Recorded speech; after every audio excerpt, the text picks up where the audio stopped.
Right, we finally got there. It's now 10:15 on a Saturday, and we were meant to record yesterday evening, but we're finally there. Welcome to episode... Time doesn't matter anymore. Time doesn't exist. No, it doesn't. Currently. No. Welcome to episode 1 of the BritHick with Connor and Aaron. I guess we should just summarise what this is going to be going forward.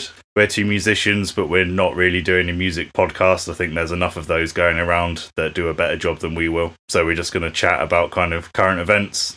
There will be music, however, it's not the only thing that we're going to be doing.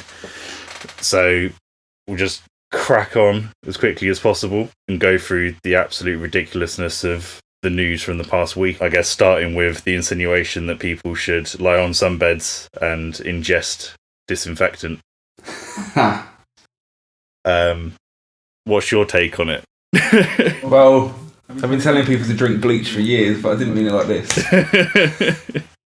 Well, that was my first thought was that, and I can't find the original snippet, which is annoying, but there's definitely a live Crackling Filth CD where he says drink bleach in it.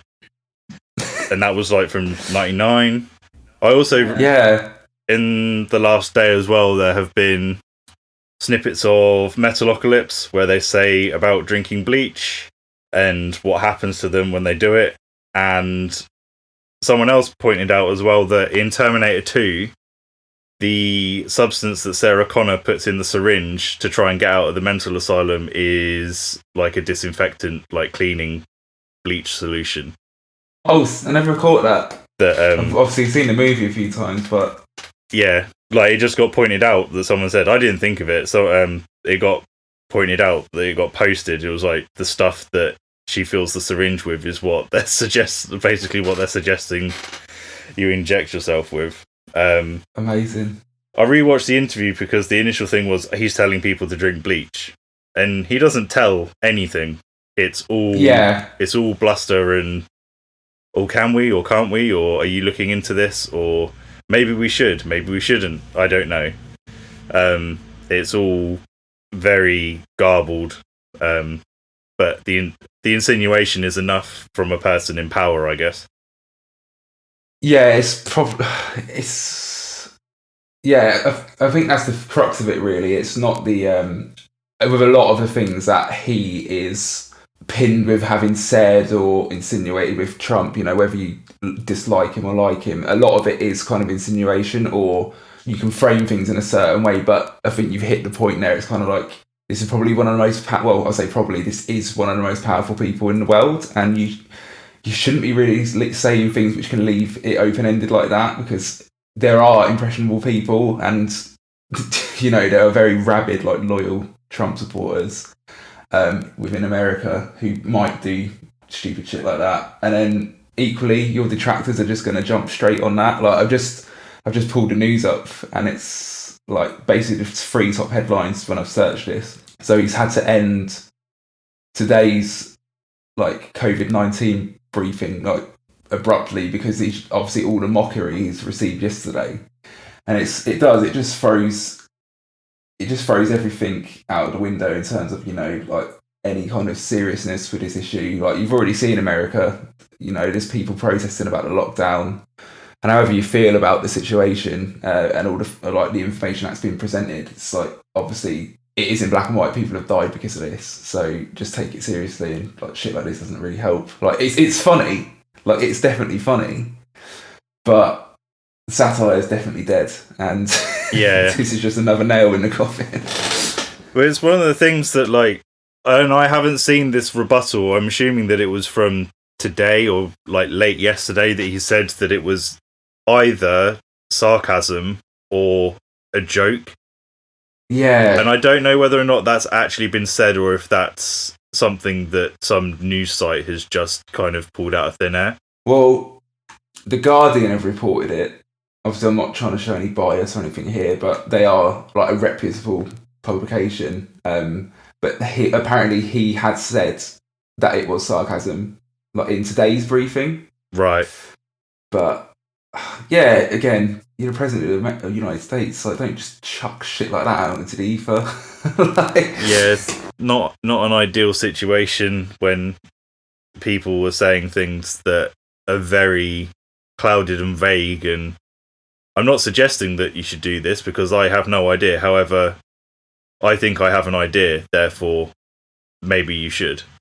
And that's the thing, I mean, personally, and like the both of us, like we don't really take any great influence from like politicians. Like, you have to disseminate everything, and for want of a better phrase, you need to think for yourself a bit. But there are people that will look to someone like that and be like, well, they're a figure of power, so surely that does come with some authority, what they said. And it's just like, oh. And even though people go, yeah, no one's that stupid, it's like, well, people are very impressionable, and Yeah, we're already seeing cases supposedly in New York State of there being an influx of burn cases due to ingestion of hazardous substances. Christ. So, yeah, I mean, is it stupidity or desperation? Yeah, I guess as well. We're speaking from the UK where we've got a health service. If you don't have access to treatment, you can't afford treatment, maybe, desperation probably is a factor. It's something I didn't even really think of. So yeah, you throw that into the mix, it's just another thing to tack on to what, like, it is such a kind of, even if said in jest, it is a dangerous statement to put out there. I don't really think it's not a president's or like a prime minister's place to throw out jokes for these kind of things. Everything can be joked about, don't get me wrong, but there's a time and a place with these circumstances. Yeah, true. I think it goes back to just the one before of the the trial drugs that apparently worked, but there was no actual backing on it. So people were going out and buying these unrelated pharmacy drugs because Trump had said, we think this is going to work. But then it turned out that there was no actual medical backing on any of the mentioned drugs. Yeah, it's that anti-malaria drug, wasn't it? Yeah, that's the one. But yeah, I think they'd done some early trials, and it had showed some cases of, not obviously like a full cure, but like a positive response in like helping curb like the infection in some individuals, but not enough to base that on like, yeah, this is a cure, or this is the basis of a cure. Again, and as well, it's not just like, I've got to say, it's not just obviously Donald Trump that's been thrown out this information with all this, but it doesn't help. Like, it doesn't help matters. There's enough like half facts and, like, I begrudge using the term, but fake news around the whole pandemic and potential cures and all this and everything. Like, people are just going a bit stir crazy, and if you just throw that into the melting pot as well, it really doesn't aid anyone. It's just it just politicizes it. Really, it's just kind of point scoring for both sides. Yeah, but it's like the thing with people jumping on saying, "Oh, we're telling people to drink bleach." It's like, it's not that cut and dry.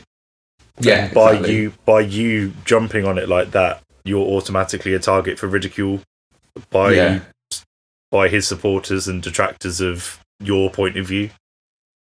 Yeah, 100%. And I don't want to obviously go off the track too much and like go into full on politics, but it's something we've definitely both spoken about before, where left or right, both sides can be equally guilty.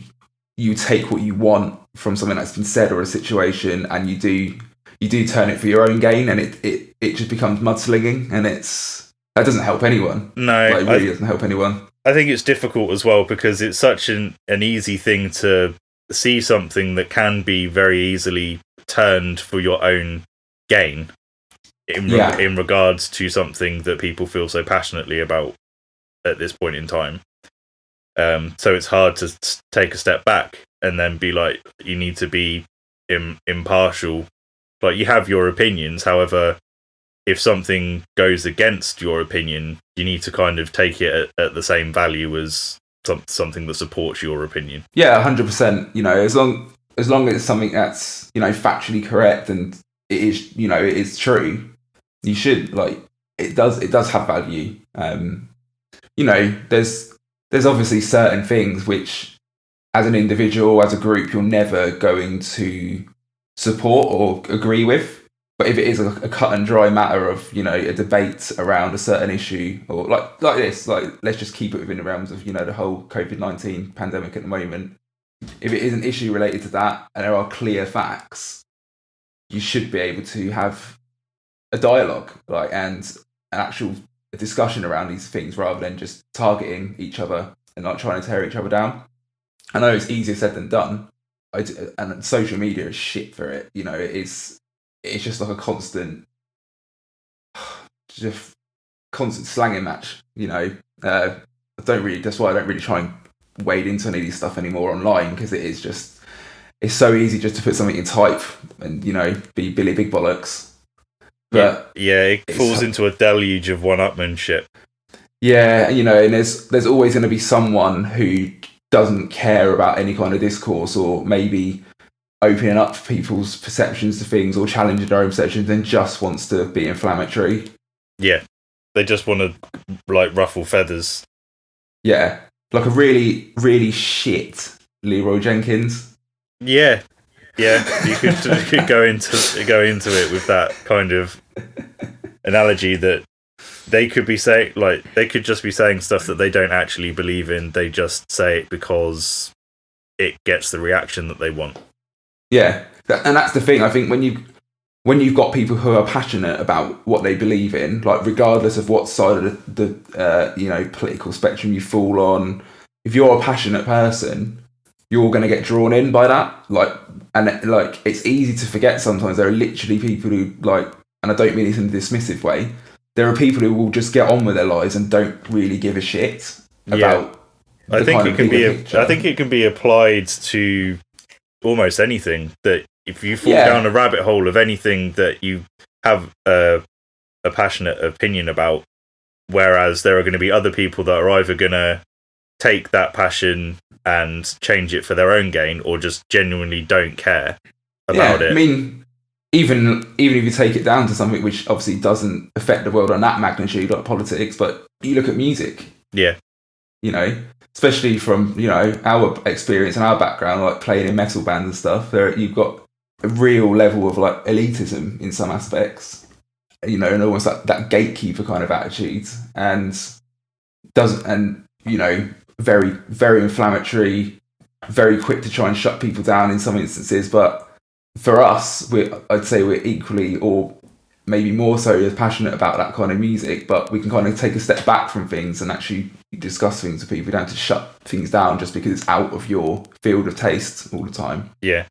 I think with a lot of fandoms now, and it goes back to the kind of social media, just having over access to everything means that for any fandom of anything, you end up with this kind of toxic ceiling of people that like things casually, and then if they want to get into a bit further and they're asking questions that have been asked already or anything like that, these kind of people end up making it so that you're turning those people that are looking at it on a casual standpoint, they're turning them away because they're being aggressive about it.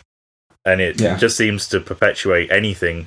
If you dig below the surface of anything, like a style of books or films or any kind of mass media that people intake, you end up with a kind of group of people that take it upon themselves to want to try and either keep it for themselves or keep it pure, for lack of a better word, or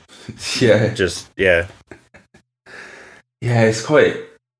I find it quite funny, not in something I don't derive any joy from it, but I just find it ironic. I guess it's just well, surely you want this thing to grow, but you're actively shutting people out of it, especially again to say about music metal and stuff. It's kind of it's Schrodinger's genre, because it's there's not enough presence of metal in the mainstream. No one cares about it. We don't get a look in, and it's there's too many posers wanting to come into metal. There's too many casual. And it's just fucking pick one. Yeah, it does feel like that sometimes. Yeah, I mean, honestly, we were all. It's so easy to forget. You're all naive at one point, and it probably is the wrong word to use, naive, but you didn't come out of the womb holding on to like your first press of Slowly We Rot, like, you know. Yeah. Well, it's like we discussed before when we were testing the setups for this, about that a lot of our access to music in the early 2000s was off of cover mount CDs. Yeah. I didn't have a computer that could access the internet. I didn't have the ability to like download anything, and at that age, I didn't know one thing from another when it came to going to like HMV or something. I would be going to Woolworths, and it's kind of like your top 50 albums and like cover mount CDs. So you're accessing it through stuff like that. It is going to be the most common bands of the time because that's what's on the cover CD. So yeah, exactly. Whereas now, if you've got someone that's just accessing music through those, or through kind of skimming off the top of what is the most visible in regards to artists, for someone to turn around and shit on them because of it isn't helpful for anyone. You're making that person feel shit. It might make the person that's shitting on them feel better, but in the grand scheme of things, it's just perpetuating them to be an arse. And it's becoming easier for that kind of bad-mouthing people for their tastes because they're young. It's become much easier. Yeah, 100%. And I just think as well, like, it's almost with, like, along that train of thought as well, there's almost this kind of, and not, I've got to say, it's not just, like, obviously it doesn't just apply to, like, metal, but obviously that's a lot of what we're referencing because that's our experience.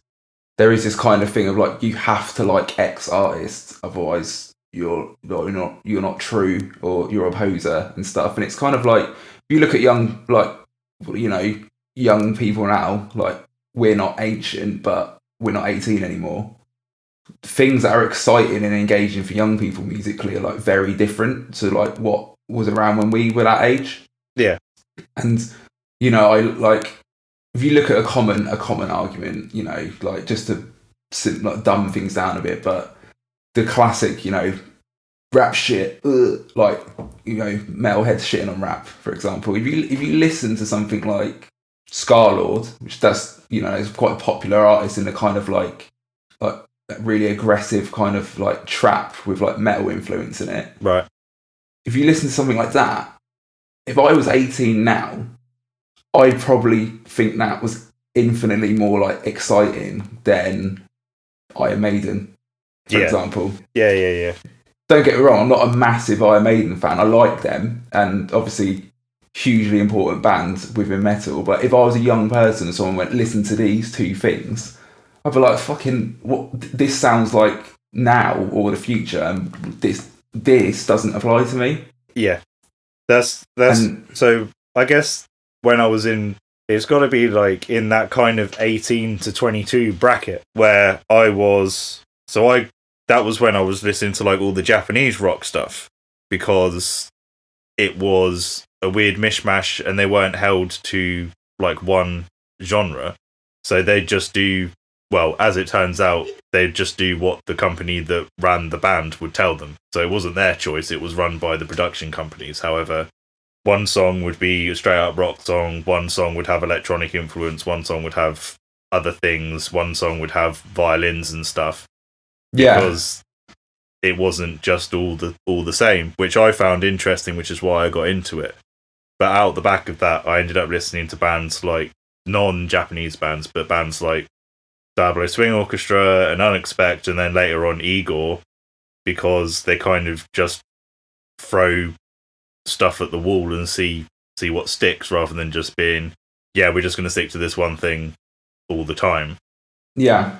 Whereas now I'm not looking so much for the next weird and wonderful mishmash of different things. I think it's kind of just that age bracket where you're looking for something that is new and different. So when you're going back to saying people that are 18 to 22 now, they're not going to be particularly infused with the same old crap that's been going on for the last 30, 40 years, because it hasn't changed much. It's going to be stuff that's being mashed up, like Poppy or Billie Eilish or whatever because it's interesting. Doesn't really matter if the execution isn't to our tastes. It's not kind of marketed towards late 20s, early 30s. Yeah, exactly. And I think even outside of that as well, like, not to say that's what you've just said. Obviously, you haven't shut it down because it's not our age bracket. But yeah, we are not the target audience for that. But even outside of that, I mean, I like Billie Eilish's music, but I would even say to someone who was like dismissive of it, like, oh, it's just pop music. Or it's like, well, have a listen to it, and like the production's interesting. Like you might enjoy that. It's not typical like wall of sound pop. You know, there's interesting things going on in it. Like I think that's a great shame of when people shut music down or shut different things, like different opinions down. It's like you're almost robbing yourself of that experience, and you might find something you enjoy. Yeah, you need to give it a chance. Yeah, I mean, for me, I think my biggest thing that changed my intake of music and opened up the kind of music I enjoy was when I was around 20 and I started going to like raves and Fabric and stuff, and I really got into drum and bass and at the time dubstep, and I literally didn't touch a guitar for a year, like no exaggeration, which was very detrimental to my playing, but it felt like when I first got into music, like when I first started listening to like metal and rock and stuff, because that was my introduction to music personally. Yeah. I didn't really have much of an active interest until I was about 11, and then literally just stumbled on Kerrang, and it all went wrong from there, really. But yeah, when I was around 20, 21, I started going to these raves and stuff just out of curiosity with some of my friends, and it really blew the doors open. It felt like finding music for the first time again, and it was amazing. And I wouldn't have had that exposure through my usual circle because they wouldn't have gone. They would have just shut it down. Exactly. And even for me, it was kind of like, sounds funny now, but it was almost it's a bit of a step into like the unknown, and you don't know what to expect, like because it's completely different to going to like a gig or something like that. But it was amazing. Like the community of people was so like welcoming, and I think that was a big thing as well. Like the personal level of it, like no one cared like what you were wearing. Like I'd go to raves like in Cannibal Corpse tees and stuff, and you're not judged on that base level. It's just people are there to enjoy the music. No one's sat in the smoking area going, oh well, what artists have you been listening to? Or well, I got into it when I was 10. It's it's a community thing, and it was a community aspect of it, I think, which left the biggest impression aside from the music. Yeah. Yeah, but and you do notice it. That's that thing as well, though, that like when you're going to it and starting out at a base level, it always seems like it's that kind of welcoming. It's like hardcore stuff, like because I never really listened to hardcore, but then there's that thing of everyone's your friend and all that stuff. But then obviously when you kind of peel away the base layer, you find out that it's the same as everything else. That there's internal conflict between people, but I guess that's just large groups of people. It falls into disagreements and everything like that. But I know what you mean about like the not caring about, oh, have you heard the white label from fuck knows, like some DJ or whatever, and it's like, well, no, because I don't have access to it. It's like, oh well, you're obviously a poser. It's not so much like that. Yeah, exactly. And especially for like even now, there's probably a small like pool of artists I can pull from, like that I actually like went and bought records of, or CDs or whatever, like, and own their music. Like, a lot of it was mixes, and so I couldn't reel off like hundreds of artists that are like I'm very au fait with and like know their material and stuff, but it didn't seem to matter. Yeah. And ironically, a lot of the stuff that I really got into was more like electro house and stuff, which wasn't in favour at the time. But it's the kind of sounds that I like and stuff. And even though that wasn't what was being played, it still opened up that kind of music to me, and it's something I still like love now and like listen to quite regularly. I had a bit experience with it previously, like Justice and stuff like that. But yeah, it was kind of just like people were like, oh, check this out, like just more kind of eager to like share stuff and just point you in the direction of things, being like, well, rather than like, you have to listen to this. This is shit. Like, it wasn't any of that. It's just like, oh, just check this out kind of thing. Yeah. As I've got a weird, like, on and off relationship with, like, drum and bass, because at the kind of same time that I was listening to stuff that was slightly heavier and faster in, like, rock, I was also listening to drum and bass, like the Ministry of Sound, like drum and bass compilations. Again, because that's what was available at like Woolworths. But then that was the music that was associated with the people that I didn't get on with. So I didn't have a sounding board of what was what. So I stopped listening to it. And then like when I went back to uni, I went to college, and then that's when there was a Infected Mushrooms discography was on like a server share for some reason. So everyone basically downloaded this server share of Infected Mushroom, which was cool because it was electronic music and it had guitar. And then when I was at uni, that's when it's weird because you say dubstep and it wasn't dubstep. It wasn't Scream. It was like the Skrillex Complextro. Yeah. And all of that was blowing up. So, but I knew that wasn't exactly what I was after. And it's only been in like the last year that someone's actually gone, the thing that you're looking for is neurofunk. And I've gone, what? And it's like, here's some neurofunk people to listen to.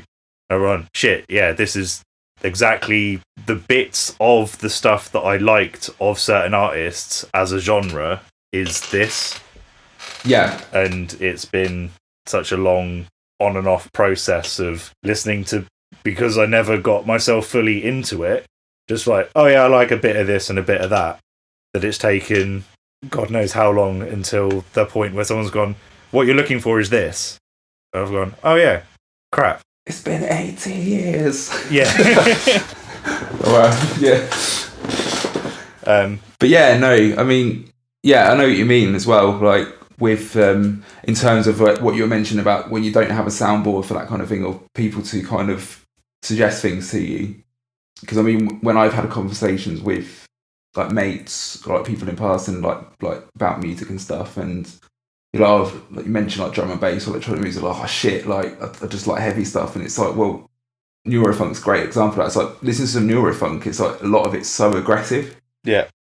Like if you listen to like Face and Misanthrope, bits of Noisier, you know, some old Rockwell and stuff like that, some of like, yeah, the sounds are different, but the elements of the music, speed, the tonality of it, the aggression, it's just pretty much like, well, this is what makes metal. Yeah. You know, well, I guess this is a good segue to what I wanted to talk about for the next point, which was the Doom Eternal soundtrack. Well, sick. There is... Well, I've only been told about it like in the last couple days, but apparently there is some major issues between Mick Gordon and Bethesda and id Software now because of the handling of the Doom Eternal soundtrack. Oh, really? Yeah, so apparently Mick gave the initial, either the initial mix or the initial sounds to Bethesda, and Bethesda were like, we want to get our own guy to mix and master this, and apparently he's just completely hacked at it. From Mick, from what I've read, has said it's overcompressed to a point where the instrument balance is wrong.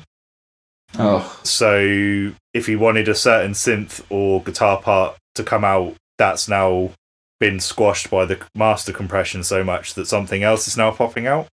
So it's actually made the mix lopsided. He's now threatening to never work with them again, which is massive because aside of Doom, like he also does all the Wolfenstein games, which are also Bethesda and originally an id property, if I remember correctly. Yeah, it was Wolfenstein was id. I think that's pre-Doom. Yeah, and and by the sounds of it, he is trying to either recover the rights for the music or do something with it to put out his version separately. Yeah. So like a version of the soundtrack separately that is like the Mick Gordon true version. Yeah. I don't know how bad it is because I've only heard it from bits of the game. But as far as I when can do you tell, think Batushka are going to put out their version? it's going to be Mick Batushka Liturgia Eternal. So yeah, I don't know how bad of a hack job they've done, because I've only heard snippets, but it must be pretty bad. Shit, yeah, I hadn't heard about this, and yeah, I've got like my exasperation when you were mentioning it wasn't at his decision to obviously say he doesn't want to work for anymore. It's like, no, I get it. It's just like, oh fuck, like on behalf of the developers and stuff. It's like you had an open goal there, because the soundtrack is one of the best elements of the last Doom game, and obviously this soundtrack would have been just as good. And you've just kicked it into the bloody outfield. Like, what have you done?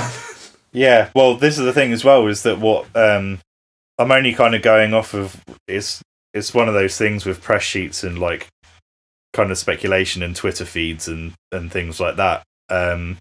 Is that the marketing was so reliant on soundtrack because of the awards that the original soundtrack got, and the story like behind them saying, "Oh, we don't want any guitars," and then Mick kind of wangling his way around it, and the sound design and stuff being completely different to a lot of other stuff, and how he came around to make it. And then for this, they really leaned into it. For them to take, I can imagine it must have been the stems, and just fuck it up so badly for the composer to out it and say this isn't what it's meant to sound like is appalling. Yeah, 100%. It's such a labour of love as well. Like, obviously, I'm not speaking from experience. I've never composed a video game soundtrack, but you see the effort that goes into it and the work that he's put into it. Like, he's got every right to be upset. And you know, it'd be like putting an album out and then it comes back and it's not what you strive for at all. And it's a poor, like, if it's a poor representation of your work, like, of course, like, you're going to feel aggrieved and you're going to want to take steps to resolve that. And about the soundtrack being such a big part, like, it is such an integral part of that game. It isn't something which it's not just like a slapped on soundtrack. It's so crafted to the game itself. Like, for instance, where even just I think like a month or so ago, I've lost track of the time now, where you could still go out and go to the cinema. But those heady days. We're in the cinema, and they had a trailer for Doom Eternal for the movie, and like hearing the soundtrack come out of a theatre system was insane, and it is such a big part of it. Like, the fact that people, like, from the previous Doom game, the fact that people just listen to that soundtrack as like normal everyday music, I think speaks volumes. Yeah, I'd say the same. The fact that the soundtrack was released separately as an OST on vinyl, I think, on its own, it kind of speaks towards the strength of it helping the game. For them to, I guess, in a film aspect, the way that I'm thinking about it is when a studio demands that you cut stuff out because they don't agree with it, and the two is like Blade Runner having to have the overdub on it of Harrison Ford on the original theatrical version because the studio said it's too difficult to understand. You have to make it, and you must have a narrator. Or Event Horizon, where they had way more of the hell scenes, and then the studio got cold feet about it, and then made them pull all of those scenes out, which will never be recovered now because the film has been so degraded of the original takes that the director can't get that footage back now, because apparently there was another 10-15 minutes of this other footage that was meant to explain what had happened to the ship more. But yeah, I've read about that. So I can only imagine that you spend all this time doing the thing that how you want it to be, for at the very end something that's completely out of your control to just mess it to that extent that it becomes not what you originally envisioned it to be, is just such a downer. Although it's a massive thing for Mick to turn around and say, I don't want to work with you anymore, to put that amount of time and effort into something for them to do that to it, it's not that surprising. Yeah, no, 100%. And not to like take a dump on anyone's work, like, or, you know, anyone's field that they're, you know, that they work in and what they put their blood and sweat and tears into. Yeah. But particularly when it's a creative medium, there is so much effort that goes in behind the scenes that people maybe don't appreciate. And, you know, when it's, especially something like this, where, you know, it's Mick Gordon's on the soundtrack, amazing composer and stuff, primarily people are buying the game for the game. So it's not like you're not selling the cartridge. What year are we in? You're not selling the disc as Mick Gordon's Doom. It's Doom Eternal. So it's not even like he's front and center. It's just, and to have your, you know, to put that effort in and have your contribution basically just scuppered. It would hurt, and it does kind of shit on the efforts. And when it's something like the creative aspect of something isn't always quantifiable to people, and it's like it's almost the hours that went into it, and probably stuff that didn't end up on it that you've still put time into. It's almost like that almost feels like it's for nothing at the end. Yeah, I think that's where he's coming from with the fact that he just feels that the effort wasn't worth it. Yeah. Because it's not like you just sit down and go, bang, yeah, it's all done in one go. Like every idea was right at the start. It's like there's so much toil that goes into it. It's kind of like, I mean, there's the video of him flying vocalists in to do that choir stuff. So, I mean, there was even more effort in this one than there was in the first one. Because the first one was just him, essentially, whereas this is an actual combined effort with multiple other vocalists. Yeah, it's a big shame. Yeah. Like, you'd hope they'll do the right thing and kind of try and rectify the situation, but I guess it remains to be seen. Yeah, it's still ongoing. Yeah. The next thing I was going to mention about was kind of a slightly nicer thing is good guy Ola England sending a free guitar out to is it Kevin? Is it Fresland? I can never pronounce his second name. Let me just open the internet. Because I didn't even know that he was still doing videos. I remember him from when YouTube was Kevin Frazard. Yeah, Frazard, that's it. Not Fresland. I remember videos of him playing Nile in 2007. So we're talking. Yeah, I remember those videos floating around. Just because people were like, he's destroying his guitar due to the size of his arms. Absolute unit. Literally. And so I know that it was mentioned, Ola had mentioned it, but then Kevin put out a video unboxing the guitar and the story between it. And I watched a bit of that the other night. Yeah, and I didn't realise that it was essentially that that Kevin was playing the Washburn Solar guitar. And Ola messaged him after a couple failed attempts, was just like, let me send you a guitar. And Kevin was pretty emotional about it, so I was like, fair play for sending out a guitar to someone that has been doing what Ola's been doing for a very long time in regards to, rather than reviews, I guess, guitar covers, that maybe hasn't seen the success of some other YouTubers that have done something similar in regards to playing guitar. I mean, you still got 75,000 subscribers, but yeah, it was interesting to see that he was still willing to kind of send out stock for what was a pretty unbiased review, and for him to keep.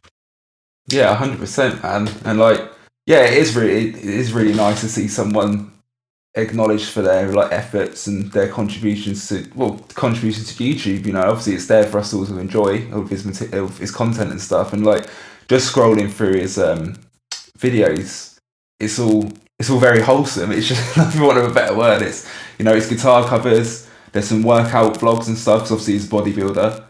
He doesn't indulge in any of the YouTube drama or anything like that. It's literally just musical content and things like that. And fair play to the guy. He probably could have a bigger audience if he indulged in that aspect of it.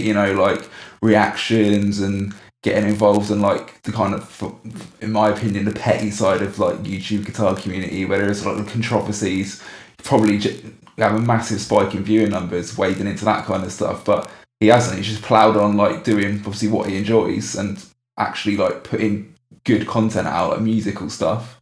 And yeah, it is really nice to see that acknowledged. And I rate Ola massively. He's my favourite. Like, I know he isn't just like a YouTube guitar person. He's an actual like active musician, you know. But of all the like guitar people on YouTube, like he's definitely my favourite. Like because of his attitude to stuff and his contributions to like musically, and he just seems very straight up. It doesn't seem like it's done for the camera, and he doesn't get involved in the politics of it. And I rate that a lot. Yeah, I'd say that he, other than becoming more confident in front of the camera, like I don't think he's let the fact that he can now work doing the YouTube stuff change his ethic, because previously not at all. Because previously he was working a job, then doing reviews on the playthrough. There weren't even really reviews to start with because there was no real talking. It was just, here's a setup, here's some riffs, make up your own mind kind of thing. And then it kind of morphed into some reviews with talking, and then kind of span out into other different things. And then I can't remember at what point he started doing the Solar stuff. Obviously it was with Washburn first, and Strictly 7 before that. So, but I know that because obviously he did stuff for 6 Feet Under and then The Haunted. But yeah, I mean, the thing is as well is that like he's quite honest with the fact that he didn't think the YouTube thing was going to work, and that he took a break from it for a while. Like his output dropped at one point, and then it kind of picked back up again. So, I mean, it's not like he was a sudden, like it just took off. It was kind of a fair few years of work to build up the audience. Yeah, 100%. And like just thinking about it as well, like of all the YouTube, sounds really snobbish of me, like what I'm about to say, but I don't. Whatever, it is what it is. Like I hate to say YouTube guitar personality when I speak about Ola, because he's obviously like he's an established musician and he does much more outside of YouTube as well. It's not just YouTube, but of like the YouTube guitar personalities, if you look at his content and like the things he does, I would say he actually gives the most to the guitar community out of all the other big ones. Because you know the Coffee with Ola stuff, he interviews all these guitar players from different bands. Actually, like gives like the viewer like a lot of good information, and like there's bands that I wouldn't have checked out, but I've listened to because of that. And it's not just like, oh, here's my product, oh, here's a reaction to something. Yeah. You know, here's some drama. It's just like you get so much more from what he does, and it doesn't seem to he doesn't kind of demand any like accolade for it. He just gets on and does it. Yeah, it's kind of morphed into, instead of it just being the one thing or trying to hop onto weird, kooky, viral things, it's progressed into an actual kind of channel with different programming, I guess would be the best way to put it. There are still reviews of new products, there are reviews of old products, and like them together in different combinations. He does the questions, he interviews people, and then there's like kind of general updates in regards to blogs or like what's going on and everything like that. So it's varied enough that it's not just the same thing going on and on and on. Yeah, 100%. So even I've had some of his stuff on before, and like when Aston's been in the room, and she even finds him entertaining. Which is a kind of a testament that it's not just appealing to guitar nerds. Yeah, 100%. I think he's very accessible without watering the content down. Yeah, I think he's got a way of it's not explaining it to a layman, but it's said in a way that is understandable, rather than just being like, yes, I did parallel compression on this to cause XYZ, and then instantly that turns people that don't know what that is off. Whereas he will just say, so this is squishing this bit, but it's not squishing that bit, or however else you want to kind of explain it. I guess the only other similar one for me is because I've started doing the sim racing stuff, is Jimmy Broadbent, because Jimmy Broadbent his channel is built around him racing various different things. Okay. However, the reason that he gets a fan base is because he is entertaining, and somehow he manages to talk and be entertaining whilst racing at the same time, which I think is a talent that he himself doesn't quite understand how important that is, because a lot of other people that are streaming and are doing racing and stuff, they're not talking whilst they're racing because they're concentrating on racing. Like, fair enough if he's like properly got the hammer down and it's important, or like he's racing with certain people, he'll be quiet and concentrating. However, just the ability to even try and talk whilst doing things like that and be entertaining at the same time is a talent that I think puts him above a lot of other people that are in that field. Because a lot of the other ones, they're overdubbing their footage, so they'll compile footage of whatever they've done and then they'll talk over it because they can't talk cohesively whilst doing that. Yeah, it's definitely like kind of like a natural talent, I guess. Yeah, I think again with him, he was shy to start with, and there wasn't any footage of him. It was him starting to overdub stuff that he had done to start with, and it kind of just, as his confidence within the channel grew and so on and so forth, it kind of built up. Similar to Ola in that respect. Obviously, with everything that's going on at the moment, I mentioned before that like sim racing has gotten massive attention because it's one of the few sports that can kind of be compared to the thing that it's based on. Okay. Because you still need pedals and a steering wheel, and it has the feedback in the wheel, so it feels so like it still actually makes some kind of sense, like in regards to the actual physical strain on the person. Obviously, there's no G-forces or anything, but it's getting shown on TV and stuff. So, I mean, and he's getting a massive influx of people recently. But prior to that, like, it was still building up gradually, kind of like how Ola's YouTube channel, it just builds up gradually over a longer period of time, rather than it just being like just one spike and then it dropping off again afterwards. Yeah, I think obviously, like, as with anything, really, I think that organic kind of slow growth is always better in the long run. Yeah, rather than it kind of just all of a sudden being a big hit and then dropping off. Yeah, but I think because it was such a new media. I mean, it's been going for 14, 15 years now. YouTube. Yeah, but for people to be making a living out of it, I guess would be the last kind of 7 years. For 2000 kind of. No, it would probably be 10 years. But yeah. But you have to look at the stuff that was making a lot of money 5 years ago is not now. Like, there's very few things that are still, and I feel like people now are realizing that you need to be smarter with the money that they make off of the back of it. And I think that the people that are coming up through YouTube now, rather than the people that did the first lot in the kind of like early 2010s, because I think they thought, well, I've got my fan base now, that will be me sorted for life until I decide to stop. Yeah, and none of that happened. Like, your kind of Ray William Johnsons, your Epic Meal Times, like all of that stuff. Like, they had their 18 months, 2 years or whatever, making lots of money, doing hundreds of thousands of views on every video, and then it quite quickly petering out. Yeah. And I think now maybe that the people that are coming up through it now are a bit more savvy with the fact that they need to change their product, or gradually over time, to just keep people interested, rather than just hammering the same thing over and over and over again until it gets boring and everyone kind of moves on to the next thing. Yeah, definitely. And maybe they're being a bit smarter with their money and stuff, but that's obviously on a personal thing rather than on the actual kind of content that they're putting out. Yeah, I think obviously as well, where it's more of a saturated market now as well. Yeah.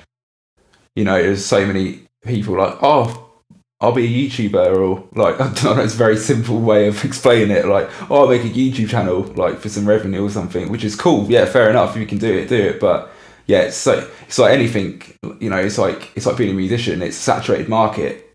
So just being good or having good content isn't enough. Yeah. Like, sadly, it'd be good if it was, but yeah, you do need that bit of nous and marketability, or a niche that you can do, like that you can fulfill that other people aren't hitting at the moment, stuff like that. And obviously personality is a big part of it, because I'll, like, even if it's stuff that I'm maybe not particularly interested in, if the person presenting it or creating that content is, you know, it's got that magnetic kind of personality, it's enjoyable. Yeah. And it's, I guess, to flip it on its head, like I mentioned earlier, obviously, like Aston found Ola England stuff entertaining, not a musician at all, not interested, like isn't a metal fan or anything like that. If I flip it on its head, some of the like makeup vloggers or just some of the vloggers she watches, I'll find quite entertaining, because they're a good personality and they're good at what they're doing. Yeah, it's it's funny though, because I've got a couple like things that I watch that I'm in two minds about the personality, but because I find that the information that they're supplying so interesting that I'll watch it anyway. Yeah. So there's like certain kind of channels that are dealing with like historical information or things like that, and I'm still in two minds about whether or not I like the person that's providing the information. However, I want to know the information anyway, so they've kind of got me hook, line and sinker on that one. Yeah. But I can imagine that if you're not such a slut for facts, that it could potentially be off-putting. But, I mean, that's just me wanting to absorb information. Put that on a t-shirt. I'm a slut for facts. So, yeah. I guess we should, like, move on and start to wrap stuff up. I guess the last thing I was going to say about is, like, if there's any, like, kind of things that you've watched or listened to in the last week that you kind of want to give a shout-out to. Yeah, so a couple of things. I'm a few months late to the party because I don't keep up with games as they're released, because, you know, I didn't have a console for the last 9 years, so everything's new to me. But I got the Resi 2 remake a couple of weeks ago, and yeah, it is sick. The original one, the PS1 Resi 2, is one of my favourite games, like, ever. So it was something I, like, when it was launched, I was like, yeah, I do need to get it. But yeah, it was on sale, and as you know, we're all stuck at home at the moment, so why not? Playing through it at the moment, but yeah, it's like they've really smashed it out of the park, like 100%. I haven't completed it yet, but I definitely recommend it to anyone, even if you're not familiar with the series, which probably isn't that many people. Obviously, it's huge, but I would definitely recommend it, even as a first kind of like dip into the waters. Like, just really enjoyable game experience. They've done it justice and brought it into, like, you know, the modern era of gaming without sacrificing. In my opinion, I haven't sacrificed the essence of the game itself. And it's like it's really engaging. Like, it's a good challenge as well. Like, I'm finding it quite difficult, having not played a survival horror for quite a while. Like, forgetting that ammo doesn't grow on trees. Yeah, that old chestnut. But yeah, it's like I have diddled myself because I've left a few areas like unattended, and basically you have to board windows up and stuff to stop zombies coming into the station. Right. And I kind of bypassed that, and now I've gotten to the point where Mr. X is in the game. I've just relentlessly track shoot through the police station, and I ran through a corridor the other day, and there was like 9 zombies, a licker, so I was just fucked basically. How different is it in regards to story and gameplay to the original? So, from what I can remember, because it was a long time ago that I used to play Resi 2 and like completed it a few times and stuff, the story is quite faithful. I think there's certain things they've expanded on and small details they've changed, but nothing major. Right. I think they fleshed it out a little bit to make it a bit more cinematic. For like, probably the best way to describe it. Okay, yeah. But that doesn't sacrifice the gameplay. It's not like, and I don't mean like, oh, it's chock full of cutscenes and stuff, but it feels a bit like playing a movie. Okay.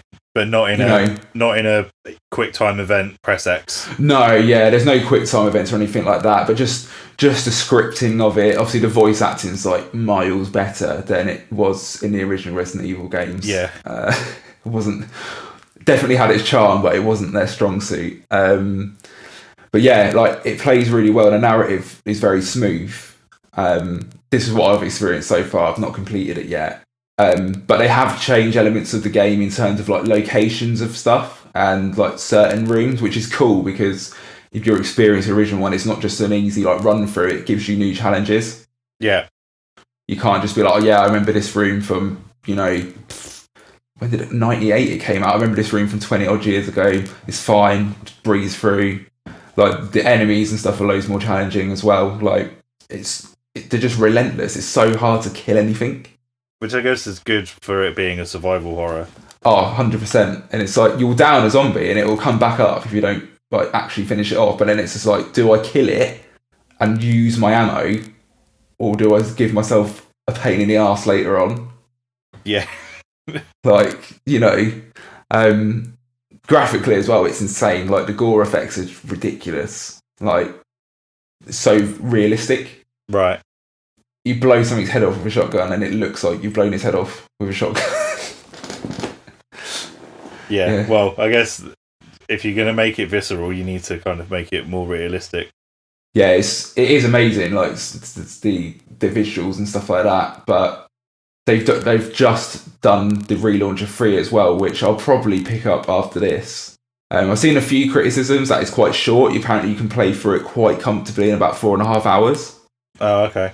But we'll see. I guess it is a bit of even the original RE3 was quite a different experience to 1 and 2. 3 was shorter, I think. Yeah, it was shorter and it wasn't as complex in terms of puzzles and things. No, I feel like it was a bit more action than the first 2. In 2 and in 1 and 2, sorry, there's a lot more need to backtrack, for items and to be able to solve puzzles and go back to old rooms, like the inventory system as well. Obviously, you can only carry like X amount of items. Yeah. That made puzzles and stuff challenging because you had to be like, it's knowing what you needed on you at any one time and then balancing that with ammo and stuff. Whereas 3 was a lot more straightforward. Ammo was like everywhere. It had less of that element of like struggle with the combat, and that survival aspect of it was a lot more like action centric. Yeah, okay. But heartily recommend the remake of 2 then. Yeah, 100%. And you get even with the basic version. So I didn't get the special edition. Even with the basic version, you get the 3 extra scenarios as standard. Oh, okay, that's cool. So obviously you've got the main game, you can play as Leon or Claire, and then you get 2 scenarios for each character, but then you've got like they're like side ones, so it's like, there's, I think, the Survivor Chronicles, or like just called Survivor or something like that. But you got 3 extra characters, and they're just small kind of games, they take about 20 minutes. Right. They're kind of so one of them, you're the gun shop owner. I've not played that one yet. The second one, I've forgotten her name, which is awful, but basically you're a girl who Chief Irons tried to murder, but you basically kill him and you've got to escape the building. Right, okay. And then the third one is basically you're one of the crack team that went in to like get the T virus or G virus. It's a bit like Hunk from the old Resi 2 games, and you've got like a machine gun, grenades, all that shit, and you've literally just got to fight your way out of the Umbrella complex. Right, okay. Like it's sick. It's full on like run and gun, like zombies everywhere. I guess if you've got a machine gun, it's not so much of a problem. Yeah, I mean, you do start running out of ammo and stuff, but you get extra guns and stuff, and it is like just full on like, yeah, it's sick. It's good fun. Okay. I think, well, for my shout-outs is not really games, because I've been playing Gran Turismo, which is like a 3-year-old game, so it's been around for a very long time. New music that was out in the kind of like last couple of weeks, so new Negative Thought Process EP. It's nice to hear real drums on a Negative Thought Process track recorded. It helps. The production is good for them. I think if it was like a kind of more normal death metal release, it may hinder a bit, but for them it's really good. New Fetal Juice song came out yesterday, also sounding good. Sounds more old school than the album before, in general, but it still sounds like Fetal Juice, even though that they've changed vocalist and bassist since the last album came out. Carpenter Brew soundtrack for Blood Machines came out last week. I mean, it's really good, but it's almost like I'm listening to some of the chord progressions, and I was like, this could be a Doom song if it didn't have the synth arpeggiator on it, and like the chords were guitar instead. Okay. The chord progressions are like, because the chord progressions are so slow, and there's quite a lot of kind of mixing between major and minor and kind of augmented things going on in the chord patterns, that there's a fair few tracks on there that if you stripped it down to its bass progressions, you could potentially transfer it into like a Doom song. Which is an odd thing to think about when it's kind of electronic music. But yeah, all in all, production's top notch. I'm probably going to buy, because the film comes out in May, but it's on Shudder, which is like a horror subscription service. I think you can get it as an add-on to Amazon Prime. Okay. So I might get that in May. And obviously Black Dahlia Murder Verminous came out. Oh, yeah, I've rinsed that quite a lot. I think, yeah, so that was good. There's a couple other things that came out yesterday that I listened to. Oh, the Cadaver EP that came out last week, that's like the first thing that they've released in 15, 16 years. It still sounds like them, which is good. However, it's missing Apollyon on vocals, who is the vocalist for Aura Noir. He has quite a distinctive voice, so it's kind of odd hearing the songs without him. However, I've looked back on when they reformed last year, and it's Dirk Verburen on drums, which is mental. Okay. And then Destructor is playing live guitar for them. I don't know if Destructor's on the recording though. But the first song on the EP has got Jeff from Carcass doing vocals, I think. Oh, see. So yeah, it's not intelligent or anything. Like, there's nothing really to kind of go, oh yeah, this bit's really different. It's like, it sounds like Norwegian death metal, like good fun all round, punky blast beats, all that kind of crap. So yeah, it's like no deviation from what they were doing previously. So if you like Cadaver, you'll like the EP. I'm sure that there were some other things that I was meant to kind of give a shout out to, but I've kind of forgotten. Oh, I think we were speaking about that Aborted EP that came out. Oh yeah, well that's insane. Yeah, that was, again, it's, if you like Aborted's last 3 releases, because I know that some people don't like Retro Gore and a couple of the other ones that I've forgotten the names of. I'm not sure what the reasoning is behind people liking the older stuff and not liking the newer stuff. But I mean, it's just, it carries on from the last few full albums. It production wise, it's pretty similar, and songwriting wise, it's pretty similar. So again, if you like Aborted, then you're probably going to like that EP. Yeah, I guess we'll wrap it up there for the first one. You can find us on all of the regular kind of social media outlets, so Facebook, Twitter, Instagram, YouTube, and it's all at the BritHick, because we're clever like that and we don't have loads of different names for every single social media outlet that there is. And hopefully we'll have another one recorded for next week. Thank you very much. Cheers, guys.